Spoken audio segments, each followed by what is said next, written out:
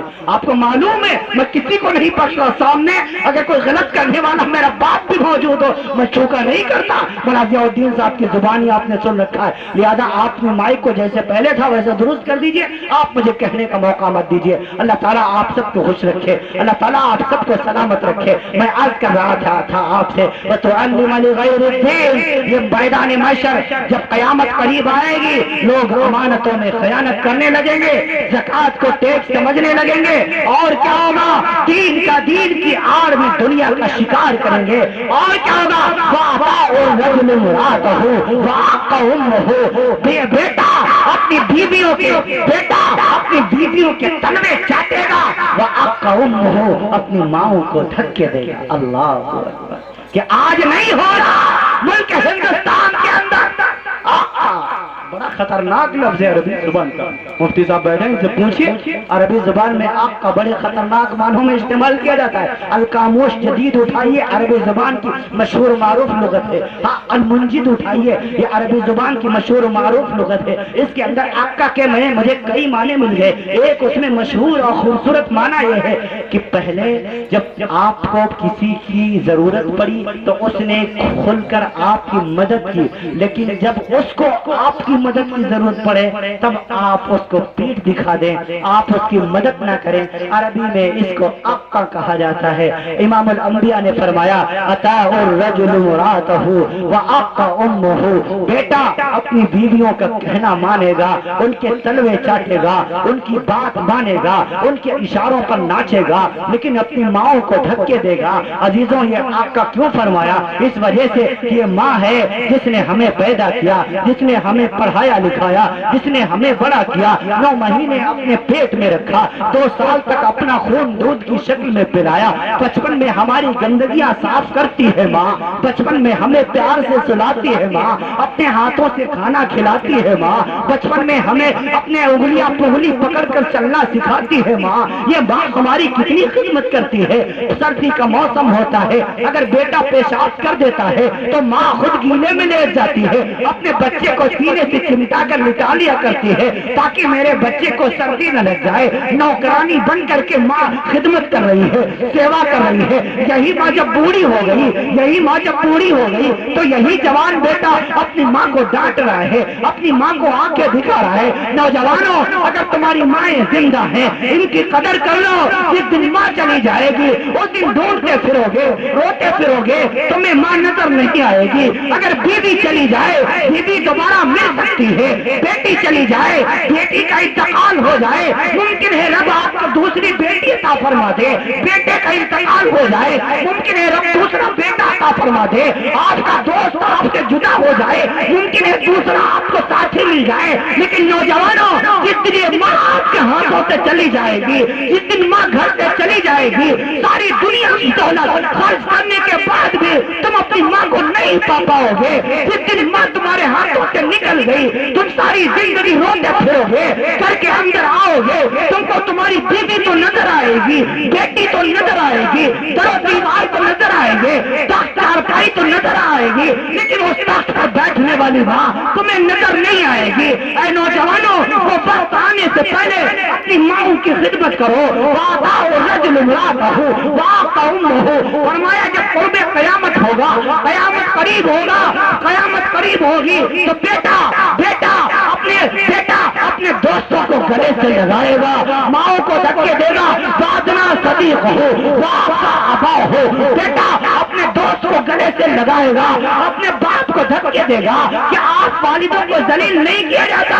میرے نبی نے فرمایا جابر دے تیری ماں تجھ سے ناراض نہ رہے، فإن الجنت عند رجلها، ماں کے قدموں تلے جنت ہے، باپ جنت کے دروازوں میں سے ایک دروازہ ہے، اگر یہ لوٹ گئے جنت ملنی مشکل ہو جائے گی۔ یہ قیامت کی علامتوں میں سے ایک علامت ہے کہ بیٹے والدین کی نافرمانی کرنے لگیں گے، دوستوں کے ساتھ گپے لڑائیں گے، دوستوں کے ساتھ پارٹیاں کریں گے، ایک ایک پارٹی میں ہزاروں خرچ کر دیں گے، لیکن اماں کی دوائی کے 10 روپے بیٹے کی جیب میں نہیں موجود ہوں گے۔ وَأَطَاعُ الرَّجُلُ وَأَخْفَى أُمَّهُ وَأَدْنَىٰ صَدِيقَهُ وَأَخْفَى أَبَاهُ وَصَارَتِ الْأَصْوَاتُ فِي الْمَسَاجِدِ، فرمایا مسجدوں میں شور شرابہ ہونے لگے گا، مسجدوں میں لوگ دنیا کی باتیں کرنے لگیں گے، یہ ممبر بھی لڑائی جھگڑے کا گھر بن جائیں گے، لوگ مسجدوں میں دنیا کی باتیں کریں گے۔ یہ قیامت کی علامتوں میں سے ایک علامت ہے۔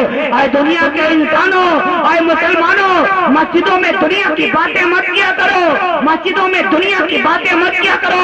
بحر الرائق میں ہے، ملا علی قاری نے لکھا، علامہ سیوطی نے لکھا، جو دنیا کی باتیں مسجد میں کرے گا اس کے 40 سال کے عمل برباد کر دیے جائیں گے۔ کنز الدقائق میں ہے، جو مسجد کے اندر دنیا کی باتیں کرے گا وہ میدان محشر والے دن اللہ کی عدالت میں کوڑھی بن کر اٹھایا جائے گا، اندھا بن کر اٹھایا جائے گا۔ ارے ہم اللہ کے گھر میں آئے ہیں، اللہ نے آنے کی توفیق دے دی، اللہ سے اچھا کون، اللہ سے سچا کون، اللہ سے زیادہ بلند مرتبے والا کون، جس کی بات مسجد میں بیٹھ کر کی جائے اللہ ناراض نہیں ہوگا۔ اگر ہم اللہ کے گھر میں بیٹھ کر غیر کی باتیں کریں گے، بس دنیا کی باتیں کیا کرو مسجدوں میں۔ فرمایا وزارت الاسواق فی المساجد وساد القبیلۃ فاسقهم وقان زعیم القوم ارجلهم، میرے نبی نے فرمایا قوم کا سب سے بدترین انسان، قوم کا سب سے فاسق انسان قوم کا سردار بن جائے گا، حکومت نااہلوں کے پاس چلی جائے گی، جن کو حکومت کرنے کا شعور نہیں ہوگا وہ ملک کے حاکم بن جائیں گے۔ وساد القبیلۃ فاسقهم وقان زعیم القوم ارجلهم واکرم الرجل مخافۃ شرہ، فرمایا لوگ ایک دوسرے کے شر سے بچنے کے لیے ایک دوسرے کی تعظیم کریں گے، حالانکہ کسی کے دل میں کسی کی عزت نہیں ہوگی۔ واکرم الرجل مخافۃ شرہ، اکرام کریں گے لوگ، ایک دوسرے کی چمچہ گیری کریں گے اس وجہ سے کہ کہیں میرے خلاف نہ چلا جائے، کہیں رپورٹ تھانے میں درج نہ کروا دے، کہیں میرے خلاف گواہی نہ دے گے، نہ دے دے، حالانکہ اس کے دل میں اس کی عزت نہیں ہوگی۔ وَأَكْرِمُ الرَّجُلُ مَخَافَةَ شَرِّهِ وَزَارَتِ الْقَيْنَاتُ وَالْمَعَادِفُ، فرمایا گانے بجانے والیاں عام ہو جائیں گی، حتیٰ کہ مسجدوں سے بھی گانے کی آوازیں آنی شروع ہو جائیں گی۔ کیا جمعے والے دن ہمارے موبائل سائلنٹ موڈ پہ رہتے ہیں، وائبریشن موڈ پہ رہتے ہیں؟ ہم نے ایسی رنگ ٹون لگا رکھے ہیں، سجدے میں ہوتے ہیں، اللہ کے گھر میں ہوتے ہیں، ادھر سے کسی نے فون لگا دیا، مسجدوں میں گانے بجنے شروع ہو گئے، میوزک بجنے شروع ہو گئی، یا اس حدیث کے مصداق بن گئے۔ میرے نبی نے فرمایا وزارت القینات والمعادف، گانے بجانے والیاں عام ہو جائیں گی۔ ہاں اور کیا ہوگا؟ وشربت الخمور، شراب عام طور سے پی جانے لگے گی، لوگ شراب کا نام شراب پینے لگیں گے کہ آج شراب کو بیئر نہیں کر دیا گیا کہ شراب کو بیئر کہہ کے نہیں ہمارے نوجوان پی رہا ہے. ہاں ہاں جیسے شراب حرام ہے ایسے ہی بیئر حرام ہے. کس مفتی نے فتویٰ دیا کہ بیئر کا پینا درست ہے؟ نہیں نہیں نہیں، یہ بھی ناجائز ہے، یہ بھی درست نہیں ہے. وشربت الخمور، شراب کو ہاتھ نہ لگاؤ، شراب کے خلاف، شراب کے قریب نہ جاؤ. انما الخمر والمیسر والانصاب والازلام، میرے رب نے فتویٰ دیا ہے خبردار خبردار تم شراب کے قریب نہ جانا. آج ہمارے نوجوان ملک ہندوستان کا 40% مسلمان شراب کا عادی بن گیا. شراب خانوں کے پیچھے دیکھو لائن لگی ہوئی ہے، پارٹیوں میں دیکھو ہمارا نوجوان شراب میں مست ہے. مسلمانوں کیوں شراب کے قریب جاتے ہو؟ فرمائے جو دنیا کی شراب پیے گا وہ اللہ کی یہاں کی شراب سے محروم کر دیا جائے گا، وہ تسلیم کی شراب سے محروم کر دیا جائے گا، جنزبیل کی شراب سے محروم کر دیا جائے گا، سلسبیل کی پورے طور پر شراب سے محروم کر دیا جائے گا، شراب طہور سے محروم کر دیا جائے گا. تم دنیا کی شراب سے اپنے آپ کو بچاؤ. اس کو میرے نبی نے فرمایا بول الشیطان ہے، یہ شیطان کا پیشاب ہے. اما اما یاد نہ رہی، ابا ابا یاد نہ رہا. فرمایا شراب پینے والا جتنی دیر تک شراب کے نشے میں رہتا ہے اتنی دیر تک وہ مسلمان نہیں رہتا، اس کے اندر سے ایمان نکال لیا جاتا ہے. اگر ایسی حالت میں موت آ گئی تو کفر کی حالت میں وہ مرے گا. عزیزوں یہ بڑا بھیانک مسئلہ ہے. نوجوانوں شراب کے قریب نہ جاؤ. اگر ہمت ہو تو شرابی آدمی سے کہہ دیجئے آپ نے تو بڑا بھاری کام کر لیا، آپ نے شراب شیطان کا پیشاب پی لیا، ذرا اپنا پیشاب پی کر کے دکھاؤ. اگر ہمت ہے تو کہہ دیجئے اس کو اما اما یاد نہ رہی، ابا ابا یاد نہ رہا. ہاں ہاں شریعت نے تمام ان نشوں کو حرام قرار دیا جس سے بندہ ہوش کو بیٹھے، جس سے وہ مدہوش ہو جائے، چاہے وہ شراب ہو یا افیم ہو یا چرس ہو یا بھنگ ہو. تمام ایسے نشے جن سے بندہ مدہوش ہو جاتا ہو، اپنا ہوش کو بیٹھتا ہو، ان نشوں کو رب ذوالجلال کے محبوب نے حرام قرار دیا. ہاں ہاں شراب کے قریب نہ جاؤ. فرمایا جب قیامت قریب آ جائے گی وشربت الخمور، لوگ شراب عام طور سے پینے لگیں گے.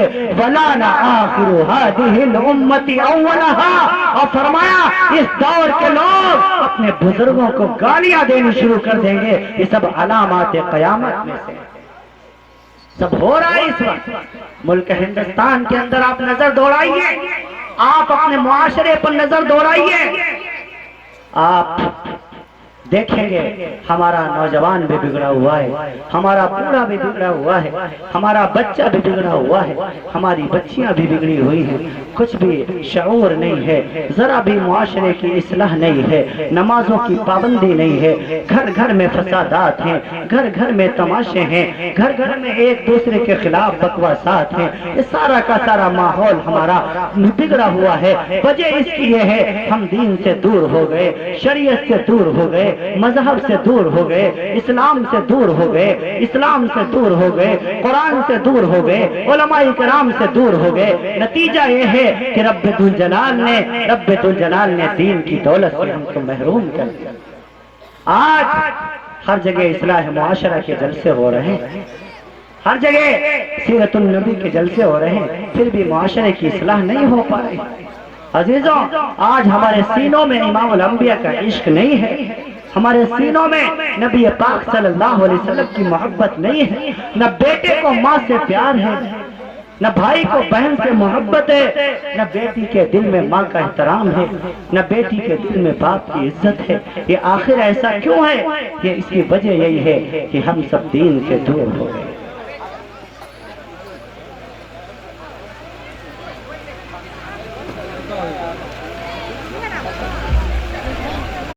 ایک مرتبہ درود شریف پڑھیں. اللہم صلی علیہ. یہ دوسری مرتبہ ڈسٹرب ہوا ہے آپ کے جلسے میں. اتنی محبت ہے آپ سے بیٹھا ہوں ورنہ اب تک اٹھ کے چلا جاتا ہے. بلند آواز سے ایک مرتبہ استغفار پڑھیں. استغفر اللہ ربی من کل ذنب و اتوب الیہ. جی لگا کے ایک بار کہیں سبحان اللہ. نعرے تکبیر. مفتی سلمان مظاہری میں عرض کر رہا تھا آپ سے، آپ اپنے گھروں کے اندر دینی ماحول پیدا کیجیے۔ اللہ تعالیٰ نے اگر آپ کو 4 بیٹے دیے ہیں، آپ ایک بیٹے کو عالم ضرور بنائیے، آپ ایک بیٹے کو حافظ بنائیے، ایک بیٹے کو ڈاکٹر بنا دیجئے اور ایک کو انجینئر بنا دیجئے۔ میں آپ بالکل آپ بھی مت سمجھے کہ میں آپ کو صرف یہی کہتا ہوں مولوی ہی بنائے، اور بڑا گلہ رہتا ہے۔ ایک صاحب نے کہا، ایک صاحب سے میں نے کہا حضرت جی آپ کے بیٹے کو عالم بنا دیجئے نا، عالم بنا دیجئے نا، تو کہنے لگے صاحب اگر اس کو حافظ بنا دیں مولوی بن جائے گا، کھائے گا کیا؟ مولوی بن جائے گا، کھائے گا کیا؟ اور اوپر سے یہ بھی کہتے ہیں مولوی کھاتے بہت ہیں، یہ بھی کہتے ہیں مولوی کھاتے بہت ہیں۔ اگر کہہ دو اپنے بیٹے کو بنا دو تو کہتے کھائے گا کیا؟ ارے مولوی کہاں سے کھا رہا ہے؟ یہ اللہ کھلا رہا ہے۔ اب دیکھو مہینوں ہو جاتے ہیں دال کے درشن نہیں ہوتے، آپ اپنے بیٹے کو میرے ساتھ 2 مہینے رکھ دیجئے، وہ چلا کر کے کہے گا ابا اب گوشت نہیں کھاؤں گا، ہمارے تو پخانے سے تیتر اور بٹیر نکل رہے ہیں۔ مولوی کو آپ حقیر سمجھتے ہیں، یہ مولوی ہی وہ ذات ہے۔ ڈاکٹر سے کوئی مسافہ کرنے آگے آتا ہے، چاہے جتنا بڑا ڈاکٹر آ جائے دوری سے لوگ آداب کر لیں گے، مسافہ کرنے کوئی نہیں آئے گا کیونکہ پتہ نہیں کون سا انجیکشن لگا دے۔ لیکن عالم سے بے لوز لوگ محبت کرنے کے لیے ہاتھ بڑھاتے ہیں، مسافہ کے لیے سلام کرنے کے لیے آتے ہیں۔ یہ رب ذوالجلال کے قرآن کی برکت ہے۔ آپ اپنے بچے کو دین کا علم پڑھائیے، ہاں جس کے سینے میں اللہ کا قرآن ہوتا ہے وہ غریب نہیں ہوا کرتا۔ اللہ کے قرآن سے کوئی قیمتی چیز ہے، نبی کی حدیث سے کوئی قیمتی چیز ہے، اس سے زیادہ کوئی قیمتی چیز نہیں ہے۔ لہذا اللہ رب العالمین اس کی برکت سے آپ کے بچے کو بلند و بالا بنا دے گا، اونچا مقام عطا فرما دے گا۔ آپ میری عزت نہیں کرتے، میری ذات کی عزت نہیں کرتے، بلکہ میرے علم کی عزت کرتے ہیں۔ علم ہوتا ہے بڑا، انسان بڑا ہوتا نہیں۔ دیکھو کتنے بڑے بڑے لوگ یہاں بیٹھے ہیں، کتنی عمر والے لوگ بیٹھے ہیں، معزز مفتی صاحب بھی بیٹھے ہوئے ہیں۔ آپ ان سے پوچھیں، ان کو مجھ سے محبت نہیں، میرے علم سے محبت ہے۔ علم بڑا ہوتا ہے، انسان بڑا نہیں ہوتا، علم ہی انسان کو بڑا بنا دیتا ہے۔ لہذا علم کے میدان میں آگے آؤ، اسلام کے میدان میں آگے آؤ، تحقیق کے میدان میں آگے آؤ۔ آپ نے نام سنا ہوگا بایزید بسطامی رحمت اللہ تعالی علیہ، اللہ کے ولی گزرے۔ بچپن میں ابا کا انتقال ہو گیا، انتقال سے پہلے انہوں نے اپنی اہلیہ کو وصیت کی، کہنے لگے جب ہمارا بیٹا بڑا ہو جائے بایزید تو تم اسے اللہ کا ولی بنانا۔ کیا بنانا؟ اللہ کا ولی بنانا۔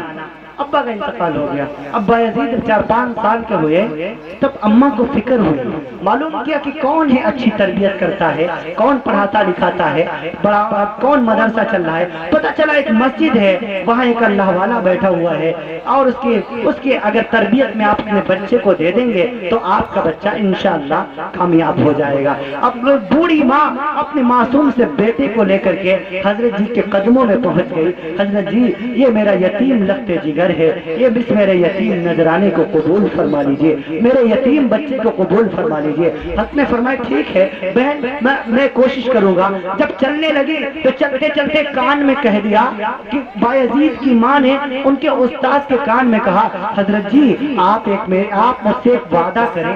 بہن تو مجھ سے کیا وعدہ لینا چاہتی ہے؟ کہنے لگی حضرت جی آپ وعدہ کریں جب تک میرا یہ بچہ بایزید اللہ کا ولی نہیں بن جائے گا اس وقت تک آپ اسے چھٹی نہیں دیں گے۔ اللہ اکبر۔ حضرت کی آنکھوں میں آنسو آئے، کہا بہن میں تیرے جذبات کی قدر کرتا ہوں، آپ میرے لیے دعا کرنا۔ اتنا کہہ کے ماں چلی آئی، اب بچہ رہنے لگا، بایزید رہنے لگا۔ 1 سال گزرا، 2 سال گزرا، جب 3 سال گزر گئے، 3 سال ہو گئے تو بایزید اپنے استاد کے پاس آیا، کہنے لگا حضرت جی 3 سال ہو گئے، ان 3 سال میں ایک مرتبہ بھی میں نے آپ سے چھٹی نہیں مانگی، ایک مرتبہ بھی آپ سے گھر جانے کی ضد نہیں کی۔ ان 3 سال میں ماں کی یاد بہت آئی ہے، آنکھیں روئی بہت ہیں، آنکھیں بہی بہت ہیں۔ حضرت جی جب بھی ماں کی یاد آتی تھی میں تکیہ پر سر رکھ کر رو لیا کرتا تھا،